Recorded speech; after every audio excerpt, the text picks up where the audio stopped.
evening, ladies and gentlemen. I welcome you to this special press briefing by Foreign Secretary Sri Vikram Misri on the ongoing visit of the Prime Minister of India to Japan for the 15th annual summit. We are also joined by our ambassador to Japan, Sri C.B. George, as also Joint Secretary East Asia in the Ministry of External Affairs, Sri Gaurang Lal Das.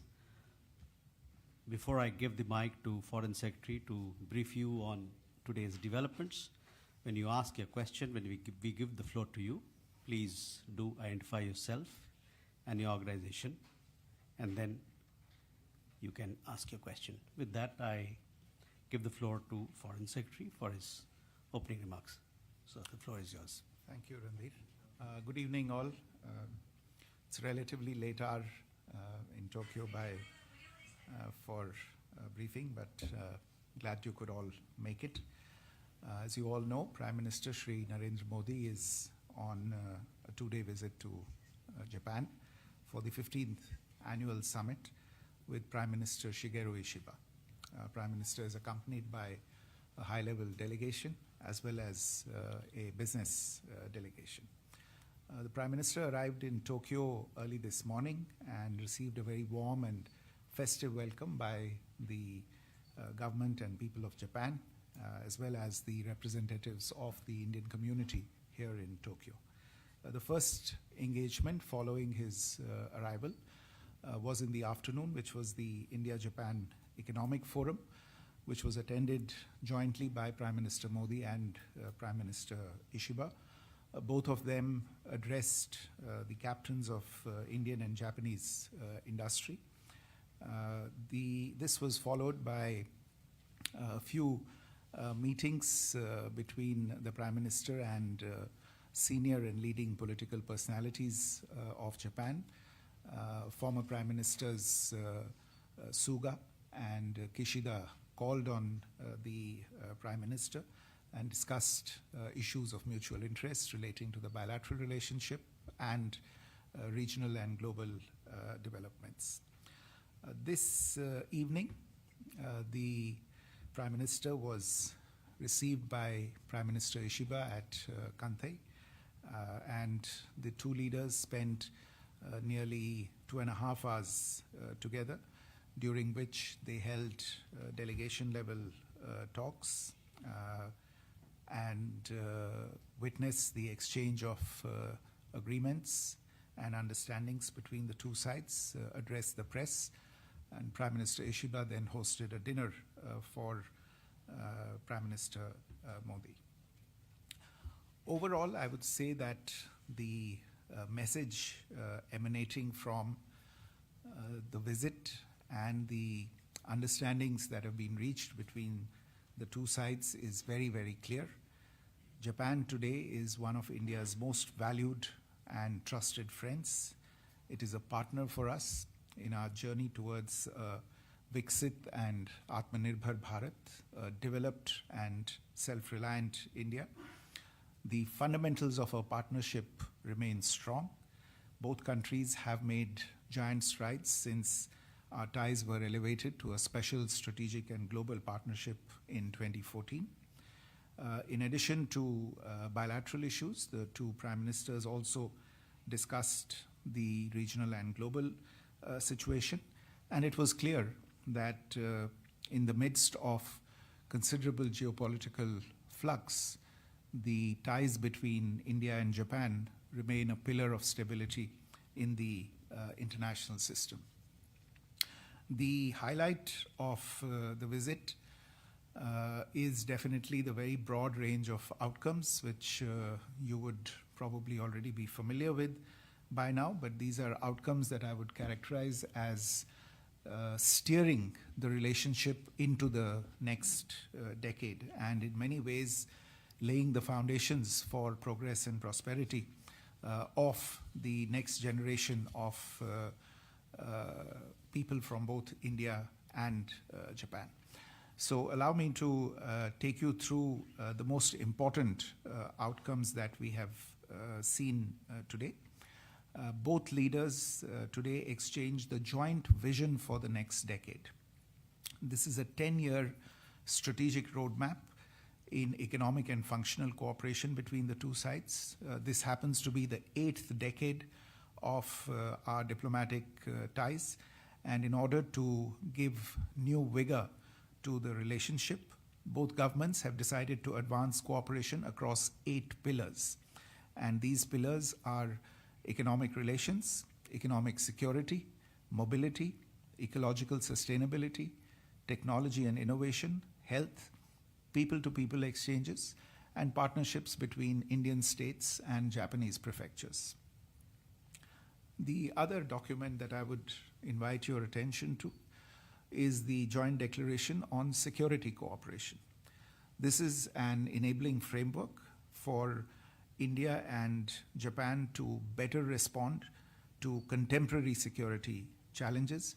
As you're aware, security cooperation between our two countries has been growing steadily over the last few years. The Joint Declaration now puts a framework around this cooperation.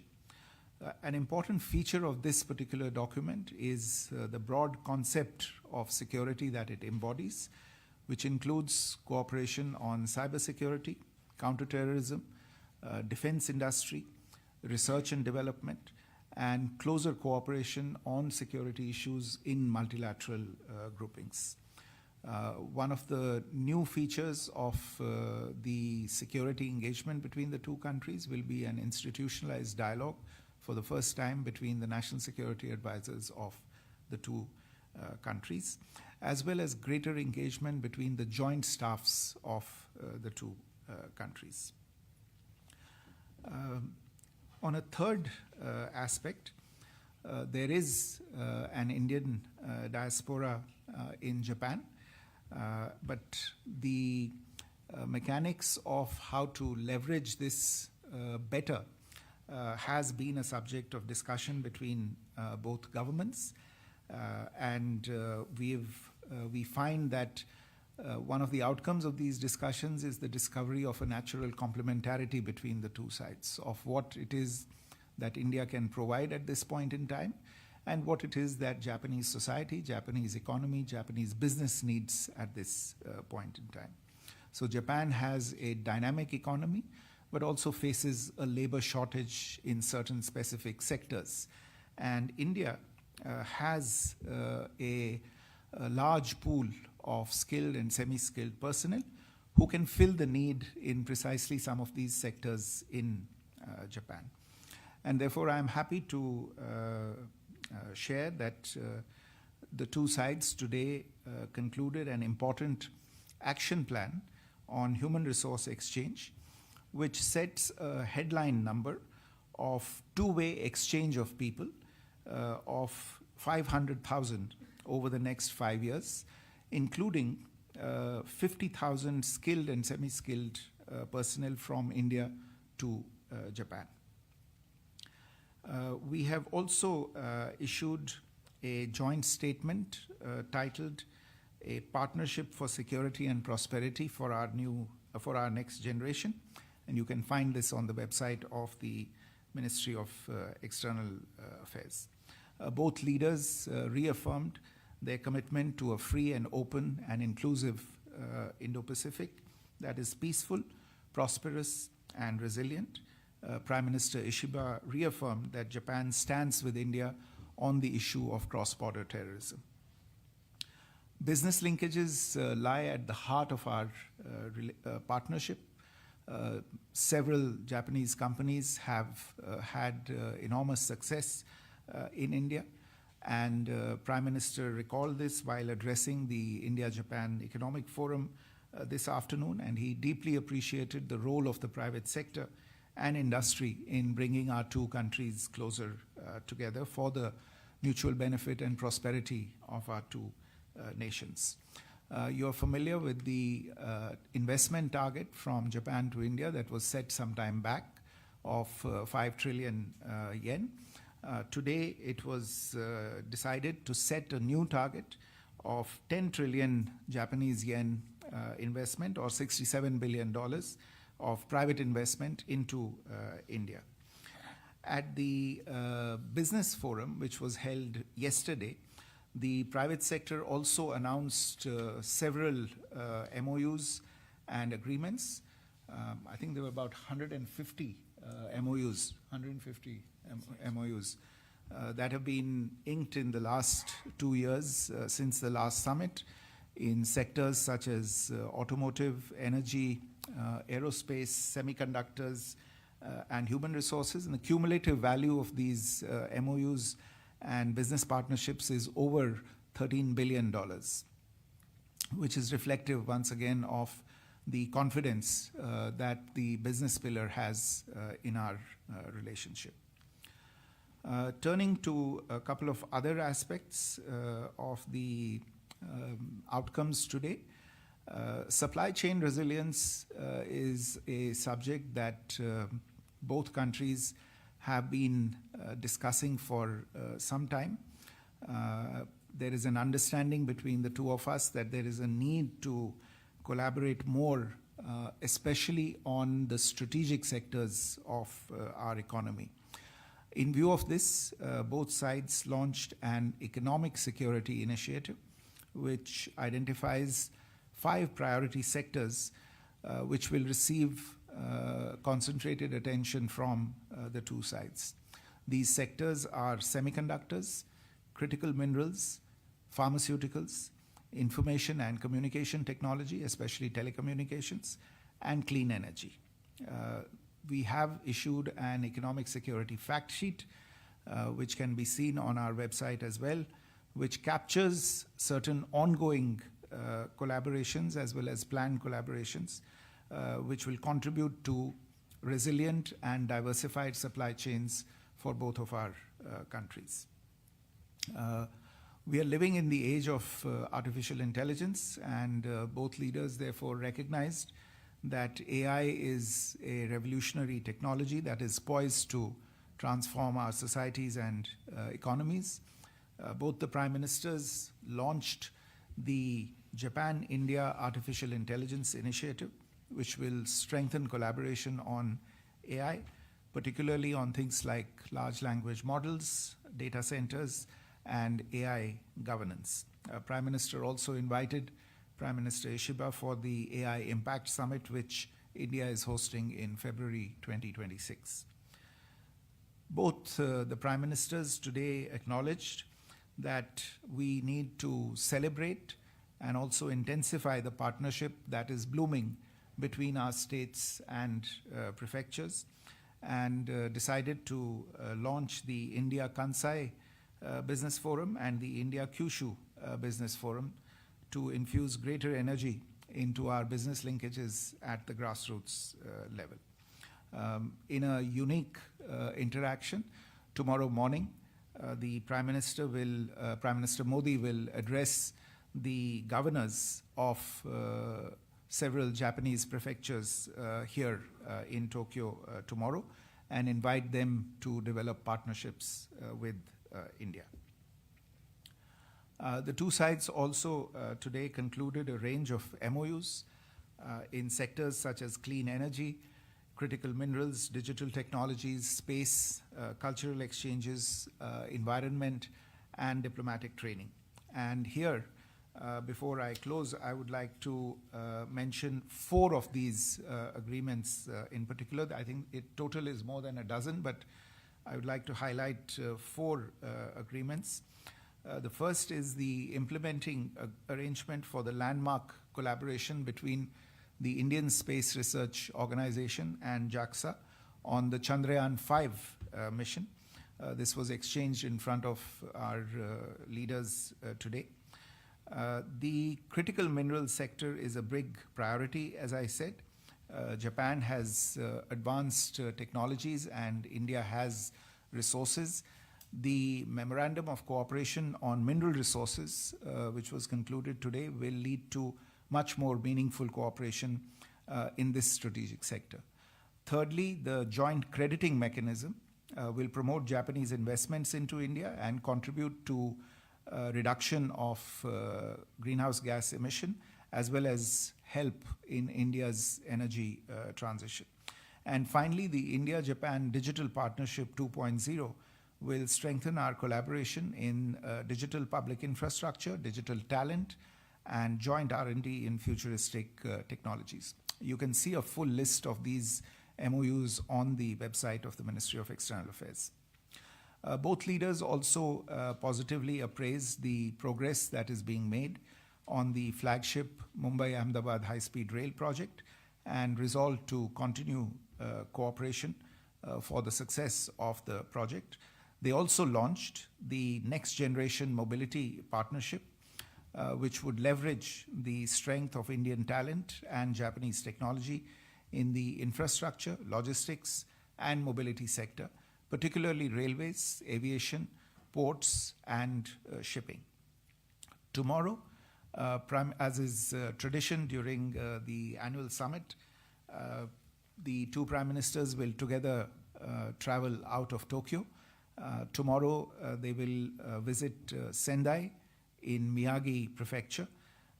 Prime Minister will also visit the Tokyo Electron Factory, which is one of the world's leading semiconductor equipment manufacturing firms. And Prime Minister Ishiba will host lunch for Prime Minister Modi in Sendai itself before the Prime Minister leaves for the next leg of his visit. So once again, to sum up, I think the objective and the ambition of this visit has been to infuse much higher levels of aspiration and momentum into our special strategic and global partnership. And really this summit has been about greater ambition, a stronger and clearer vision, and a reaffirmation of the strength of the all-important India-Japan partnership. Let me stop there and I'll try and answer a few questions. Thank you. The floor is open, so please. Yeah, you have a question right behind, yes. Good evening, sir. I'm Shubhendu Ghosh from DD India. There is a reference to a joint crediting mechanism. Could you simplify what does that entail? Thank you.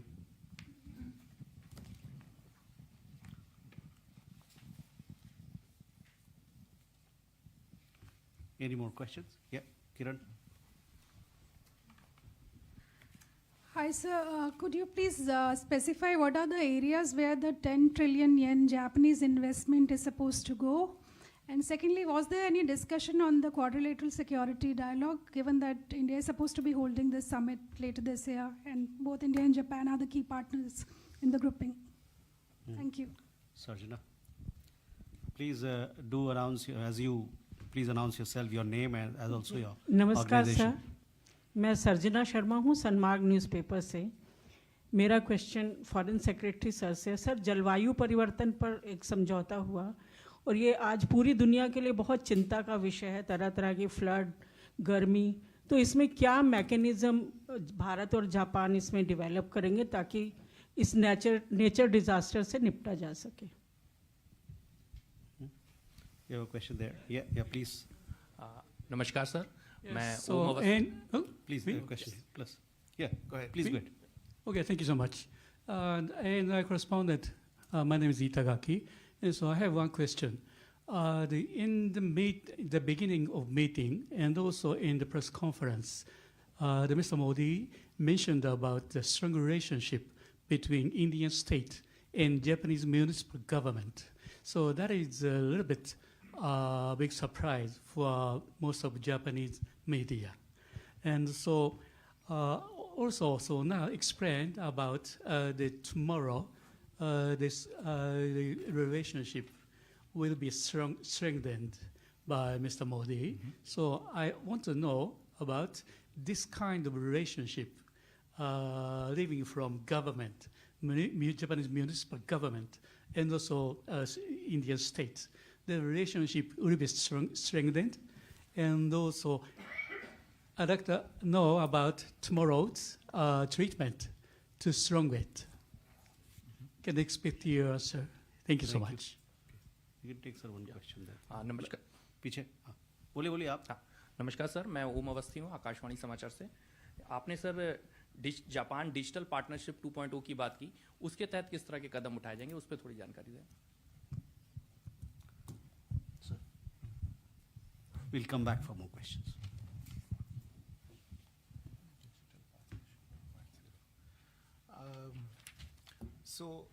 This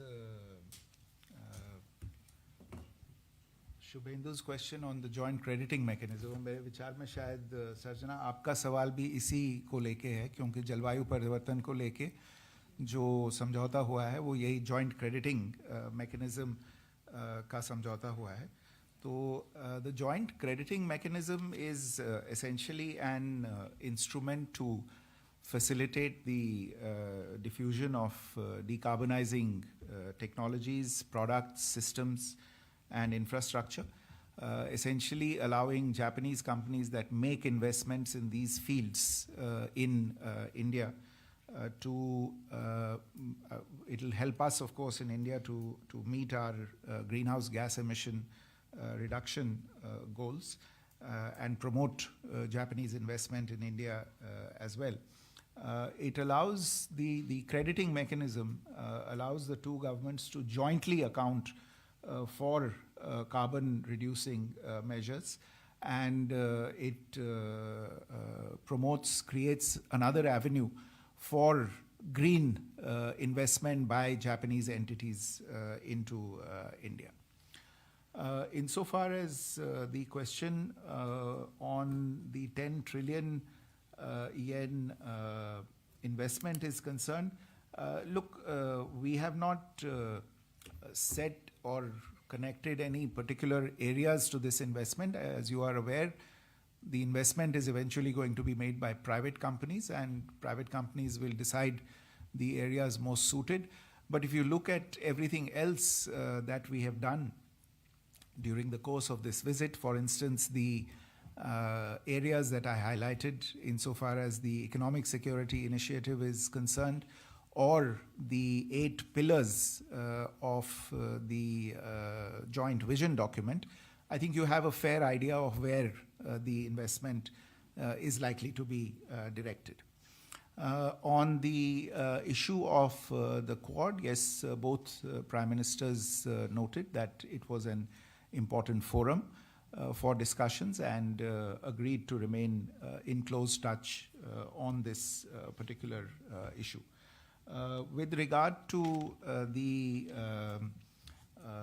question on engagement between states and prefectures, this is something that we have similar mechanisms with other countries where relationships are encouraged either between cities or provinces through agreement, of course, between the national governments.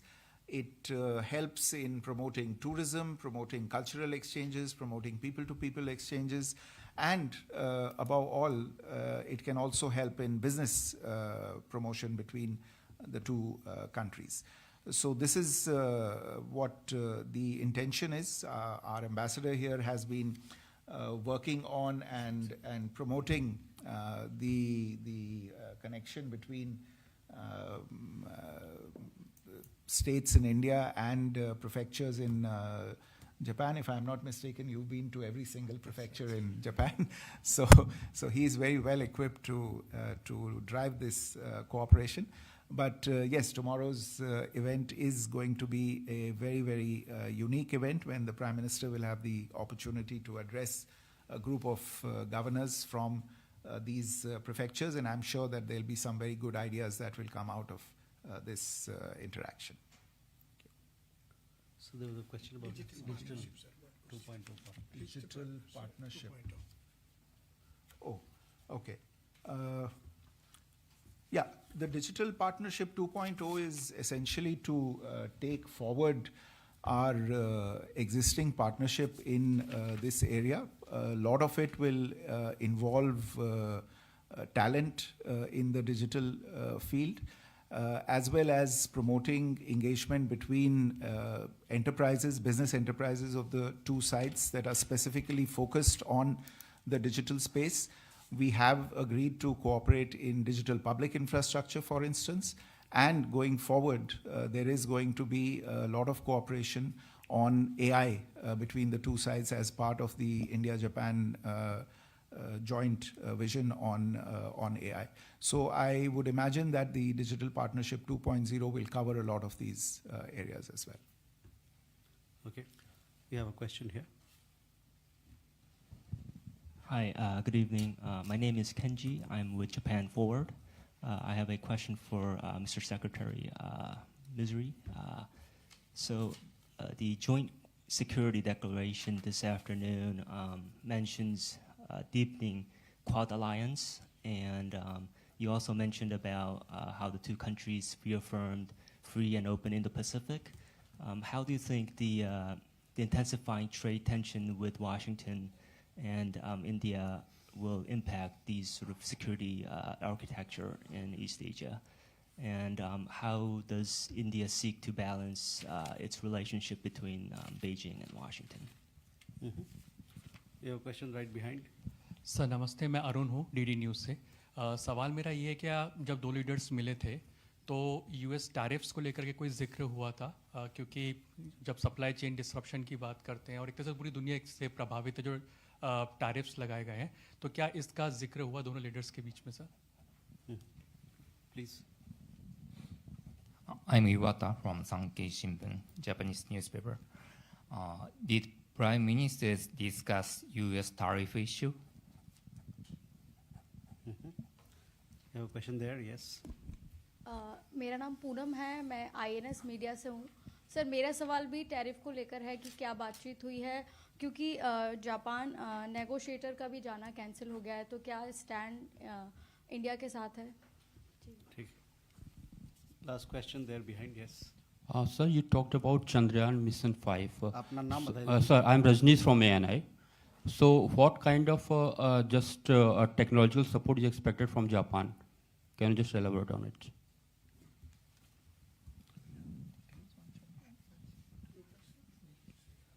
Yeah. Okay.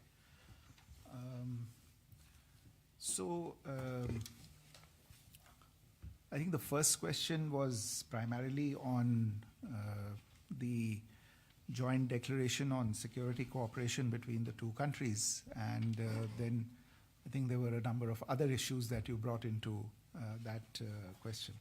So insofar as the joint declaration on security cooperation is concerned, obviously the idea is to take forward the engagement that is there between the two sides right now to contribute to each other's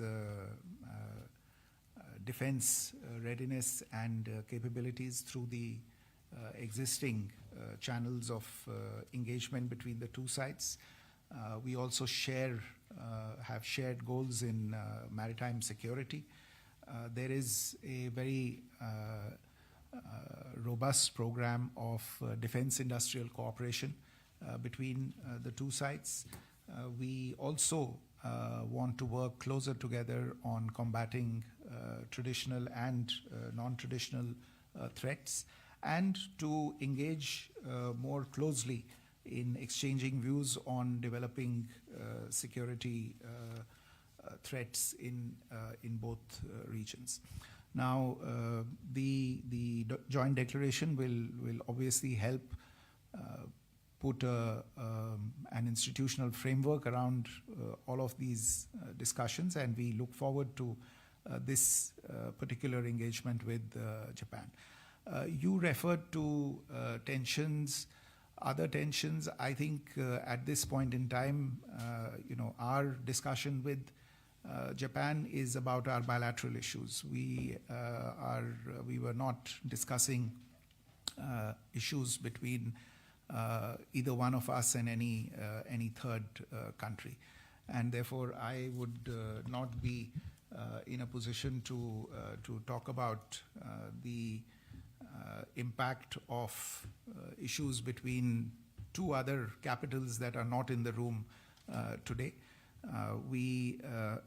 Today's discussions were more about, as I said, the broad vision for the India-Japan relationship, what we are doing together, Naturally, what is happening in the rest of the world is discussed, but today's focus remained squarely on our bilateral cooperation.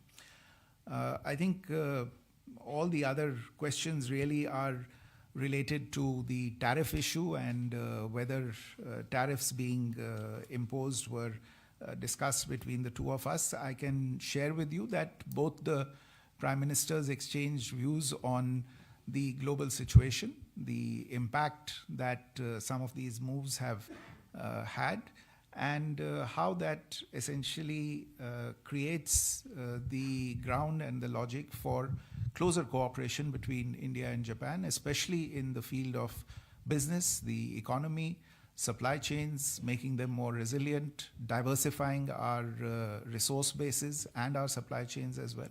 So that was the thrust of the conversation today. Insofar as Chandrayaan 5 is concerned, the Chandrayaan 5 is also known as the LUPEX mission, the Lunar Polar Expedition. It's a very special mission. It will build on India's successful landing on the south pole of the moon, and the idea is to look together for signs that might support human habitation on the moon. But our space collaboration is not just limited to this one expedition, but it also includes plans to explore other planets together by synergizing our strengths. And the Chandrayaan 5 LUPEX mission will be a major short-term milestone in India's own lunar odyssey, lunar exploration odyssey, which also incidentally envisions Indian astronauts landing on the moon by the year 2040. So the signing of the implementation arrangement today will fast-track progress on this particular issue in the coming times. Thank you. With that, ladies and gentlemen, we come to the close of this press briefing. Thank you very much for your presence. Obrigado.